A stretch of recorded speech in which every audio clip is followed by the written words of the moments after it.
In today's video, I'm going to teach you how to delete a page in Notion permanently.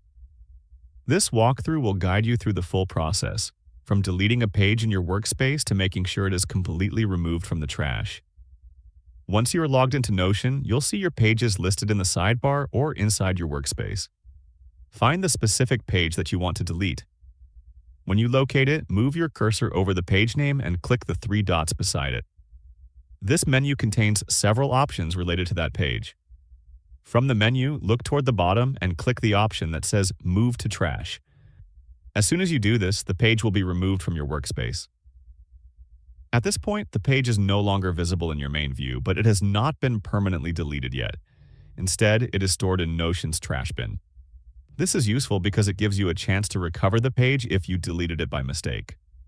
Now, if your goal is to fully delete the page, the next step is to open the trash. Go to the left side of your screen and scroll down the sidebar until you see Trash at the bottom. Click on it to open the trash bin. Inside, you'll see all the pages that have been deleted recently. Take a moment to review the items in the trash to make sure everything there is safe to remove. Once you are ready, find the page you want to delete permanently.